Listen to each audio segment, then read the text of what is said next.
नमस्कार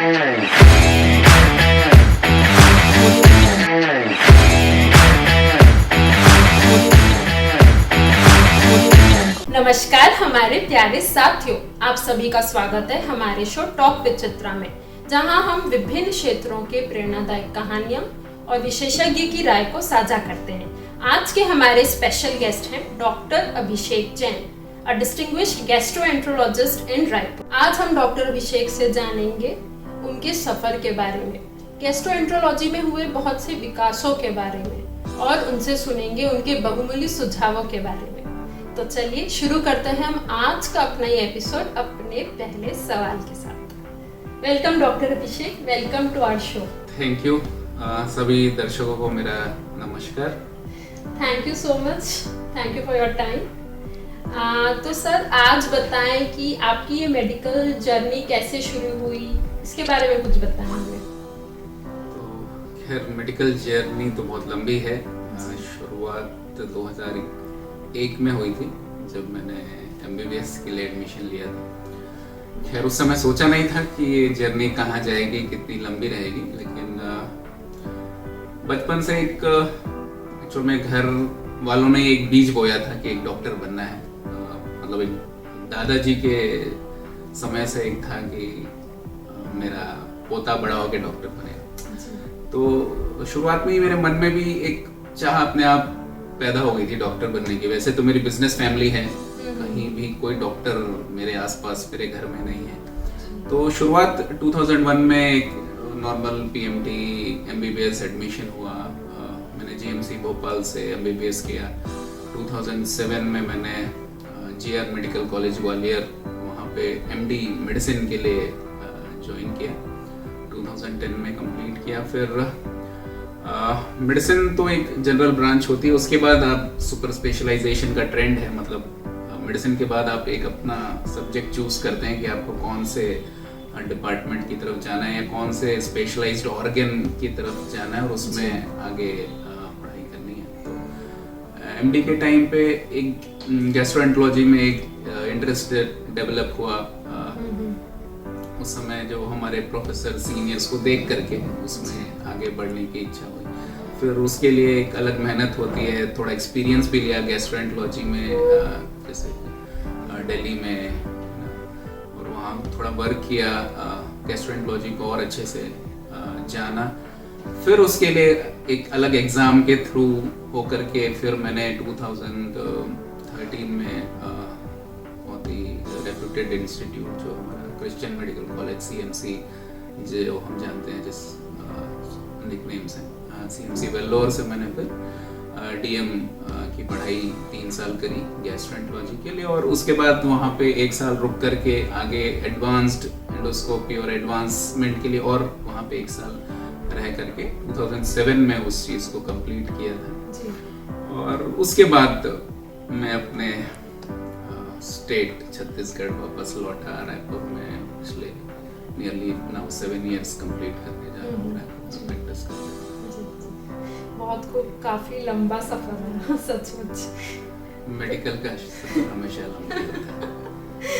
जी। तो सर ये गैस्ट्रोएंटरोलॉजी के बारे में कुछ बताएं। तो देखिए गैस्ट्रोएंटरोलॉजी अब डे टू डे हर किसी के जीवन में, मतलब कई पेट की बीमारियां, या मैं बोलूँगा हर घर में एक पेट का मरीज हो सकता है। एक कॉमन बीमारियां रहती हैं पेट की।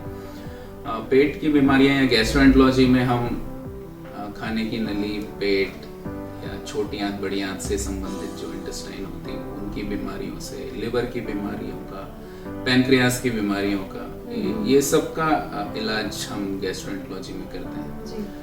गैस्ट्रोएंटरोलॉजी और ये बीमारियां क्योंकि हमारे खान पान से रिलेटेड है, हम दिन में कई बार विभिन्न प्रकार के खाने का, पीने का, पेय पदार्थों का इस्तेमाल करते हैं।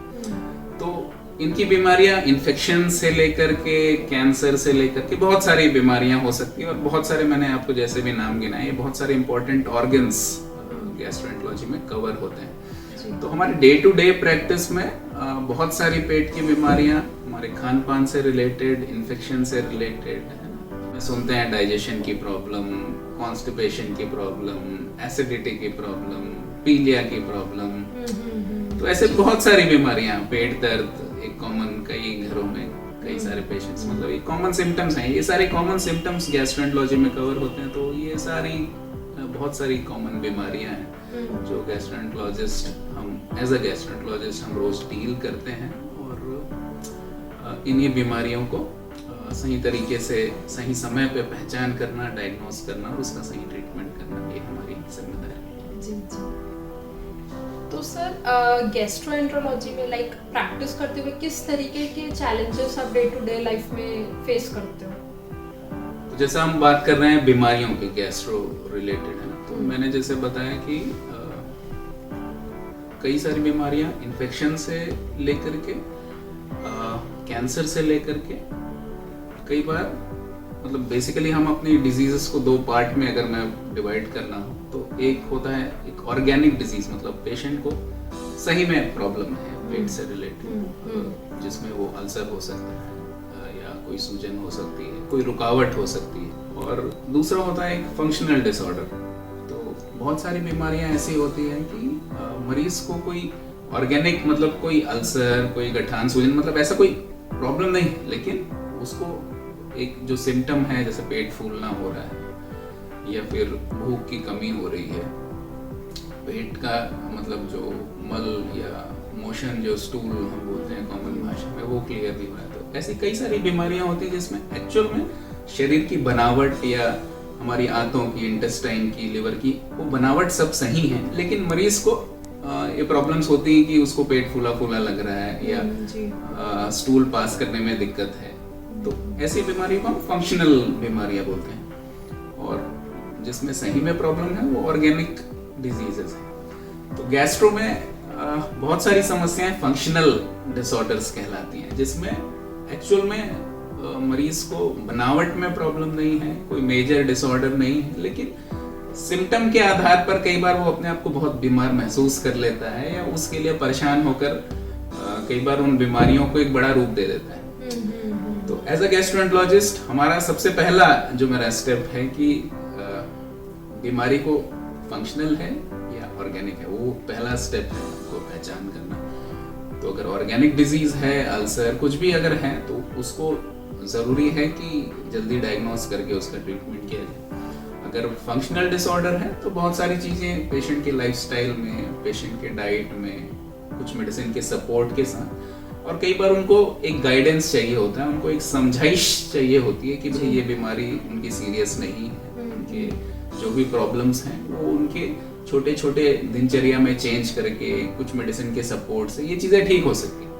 नहीं तो कई बार पेशेंट घबराहट में ही अपनी बीमारी को लाइलाज समझने लगता है और फिर उसके लिए परेशान होकर के कई बार सेटिस्फेक्शन नहीं मिलता उसको, फिर वो बहुत सारे टेस्ट जो कि जरूरी नहीं है ऐसे भी टेस्ट कराता है, या फिर एक साइकोलॉजिकल प्रॉब्लम्स से घिर जाता है, साइकेट्रिक पेशेंट्स में तब्दील हो जाती है सब बीमारी। तो ये जरूरी है कि हम अपने डिजीज को सही तरीके से पहचान करें, डॉक्टर की सही सलाह लेकर उसको सही तरीके से ट्रीटमेंट लें, ठीक है। और टेस्ट के माध्यम से अगर हम देख पा रहे हैं कि वो कोई फंक्शनल डिसऑर्डर है तो उसके लिए परेशान ना होकर के जो सलाह दी जा रही है उसको फॉलो करें तो जरूर सुधार होगा। ऑर्गेनिक डिजीज हैं तो उसका सही समय पर ट्रीटमेंट करके उसको बढ़ने से रोकें, उसको क्योर करने की कोशिश करें। तो ये हमारे एक डेली चैलेंजेस हैं हर पेशेंट के लिए, जिसको हम अपनी तरफ से तो बखूबी निभाने की कोशिश करते हैं और मरीज को जल्द से जल्द और सही इलाज देने की कोशिश करते हैं। जी जी, मैं समझा। एक क्वेश्चन और पूछना चाहूंगी कि डाइट और लाइफस्टाइल क्या रोल प्ले करती है हमारी? तो जैसा मैंने बोला, हम दिन में कितनी बार कितनी सारी चीजों का, पेय पदार्थ का सेवन करते हैं, मतलब हर एक आदमी, हर एक इंसान।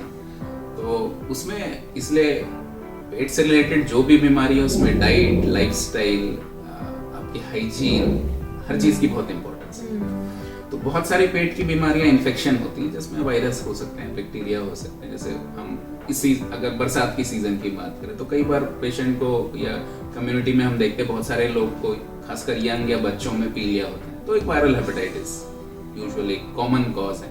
ये खान पान से फैलता है, मतलब आपके दूषित खाने या पानी से। वैसे ही पेट में जो बहुत सारे सीजनल डायरिया होते हैं, वॉमिटिंग होती है, पेन एब्डोमेन, ये सब सीजनल इन्फेक्टिव कॉज होते हैं। तो इसलिए सबसे ज़रूरी है कि आप अपने हाइजीन का ध्यान रखें, अपने पर्सनल हाइजीन का भी ध्यान रखें, हैंड वॉशिंग और ये सब एक जो गोल्डन रूल है जो हमको बहुत सारे इन्फेक्शन से बचा सकता है। अपने हाइजीन वो सब का ध्यान रखें। खाना हमेशा फ्रेश या कुक्ड, प्रॉपर कुक्ड फूड लें, और घर का हमेशा खाएंगे तो हमेशा हाइजीन हमेशा उसका बेटर होगा। दूसरा है कि डाइट में आप क्या खा रहे हैं वो बहुत इम्पोर्टेंट है आजकल, मतलब रेशियो ऑफ प्रोटीन, वो एक बैलेंस डाइट बहुत जरूरी है। तो प्रोटीन की डेफिनेट मात्रा आपको चाहिए, फैट और कार्बोहाइड्रेट भी चाहिए, लेकिन ओवर यूज से बचना है बहुत ज्यादा। जैसे हम आजकल देख रहे हैं बच्चों की, हम इवन बच्चों में हम मोटापा देख रहे हैं, तो कहीं ना कहीं उनका खान पान, वो जो पेरेंट्स उनको सिखा रहे हैं या उनको रेस्ट्रिक्ट नहीं कर पा रहे हैं, वो चीज़ों को समझ नहीं रहे हैं। बच्चे हमेशा टेस्ट के लिए जाएंगे, लेकिन बहुत सारी चीज़ें हैं, फास्ट फूड, ये सब थोड़ा थोड़ा एक टीच करने की ज़रूरत है कि उनके लिए क्या अच्छा है क्या नहीं। तो यहाँ पे एक पेरेंट्स की भी घर पे जिम्मेदारी है कि उनको प्रॉपर वे में खाना सिखाएं। तो एक बैलेंस डाइट जिसमें हाँ फ्रूट, वेजिटेबल, फाइबर, फ्रूट्स, ये सब की भी मात्रा होना चाहिए, और हाइजीनिक डाइट, हेल्दी डाइट, ये हम बात करते हैं हर पेशेंट के लिए, जिससे हम बहुत सारी बीमारियों से, मोटापा के रिलेटेड, शुगर, डायबिटीज, हाइपरटेंशन, बहुत सारी ये बीमारियों से बच सकते हैं। इवन फैटी लिवर आजकल बहुत कॉमन है मोटापा के से रिलेटेड, तो ये सब चीज़ों से बच सकते हैं। दूसरा इंपॉर्टेंट चीज़ है कि एक्सरसाइज, योगा, ये हमारी एक लाइफस्टाइल का पार्ट होना चाहिए हर किसी के। तो हम हर पेशेंट को सलाह देते हैं कि एटलीस्ट 45 मिनट्स अ डे वो एक एक्सरसाइज करें। इससे मतलब वेट की नहीं, आप शरीर की बहुत सारी बीमारियों से बच सकते हैं।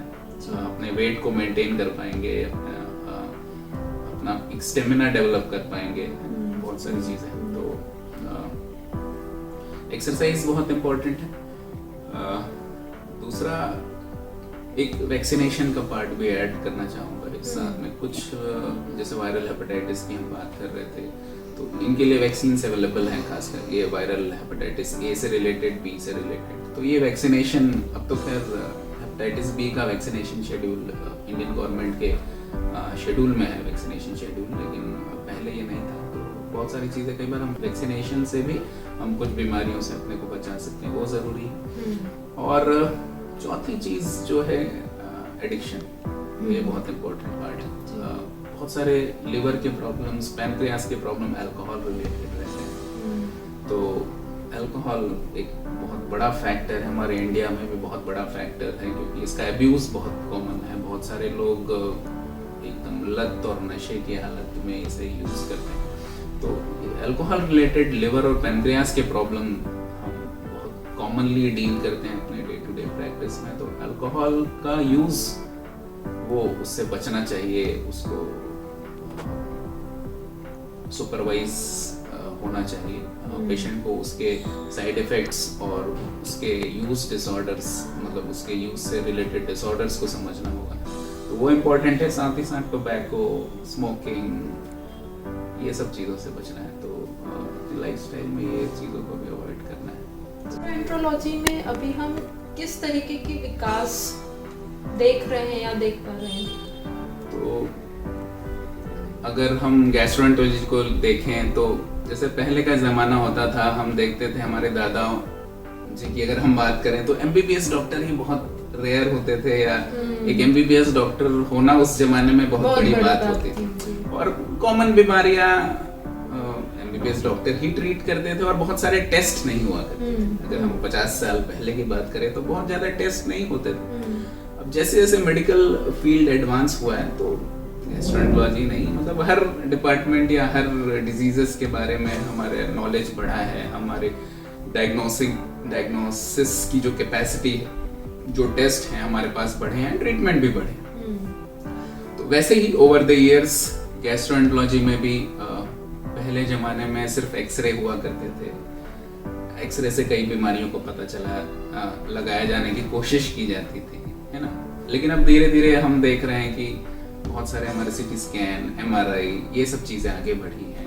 साथ ही साथ हमारे गैस्ट्रोएंटरोलॉजी में एंडोस्कोप और उससे रिलेटेड जो डेवलपमेंट्स हुए हैं वो हमारे डिजीज को पहचान करने में, उसको ट्रीट करने में, ये सब चीजें में बहुत एडवांसमेंट आया है पिछले कुछ सालों में और ये लगातार आ रहा है। जैसे जैसे AI की बात हो रही है, चीजें और एडवांस होती जा रही है। तो वैसे ही गैस्ट्रोएंटरोलॉजी में अब हम बहुत सारी बीमारियों का एंडोस्कोपी से जल्दी पता कर सकते हैं और कई बार early disease, even early cancers की अगर हम बात करें तो हम थ्रू एंडोस्कोप ही कई बार उनको रिसेक्ट कर सकते हैं। मतलब हम पेशेंट को सर्जरी की जरूरत नहीं, हम डायरेक्ट एंडोस्कोपी से ही डिजीज, उस ट्यूमर पार्ट को रिसेक्ट करके, रिसेक्ट मतलब अलग कर सकते हैं उसको, मतलब वहीं पे उसको हटा सकते हैं एंडोस्कोप के द्वारा। अच्छा जी। कई सारी चीजें अब ऐसे एडवांसमेंट हो रही कि बहुत सारे प्रोसीजर्स हम एंडोस्कोपी के थ्रू कर पा रहे हैं। पेशेंट को सर्जरी की जरूरत नहीं पड़ती है, सर्जरी से हम बचा पा रहे हैं। और एंडोस्कोपी का फायदा हमेशा ये होगा कि बहुत ज्यादा चीर-फाड़ होगा नहीं, बाहर कोई चीर-फाड़ नहीं होगा, तो पेशेंट जल्दी रिकवर होता है और उसको एक सर्जरी से हम बचा पाते हैं। तो आखिरी में मेरे दर्शकों को मेरा यही मैसेज है कि मैंने addiction, diet, hygiene, lifestyle, exercise, इन सब पे स्पेसिफिक जोर दिया है अपने टॉक में। तो एडिक्शन से बचना है, लाइफस्टाइल को अच्छी रखना है, जिसमें एक एक्सरसाइज बहुत इंपॉर्टेंट रोल प्ले करता है। अपनी डाइट को बैलेंस डाइट रखें, अपने पर्सनल हाइजीन और घर पे हाइजीन को मेंटेन करके चलें। बहुत सारी पेट की बीमारियों, लिवर की बीमारियों से इससे आप बच पाएंगे और अपने शरीर को स्वस्थ रख पाएंगे और पेट की नहीं, बहुत सारी शरीर की अन्य बीमारियों से भी अपना बचाव कर पाएंगे। Thank you so much, sir. Thank you so much for your time and such an insightful episode we had today. Thank you so much. Thank you. तो मेरे प्यारे श्रोताओं, यकीनन आज का एपिसोड बहुत ही महत्वपूर्ण रहा होगा और आपको बहुत कुछ नया सीखने मिला होगा। ऐसे ही इंटरेस्टिंग एपिसोड्स के साथ मैं फिर से आऊंगी। तब तक के लिए stay healthy, stay fit, keep smiling and keep learning. Thank you very much.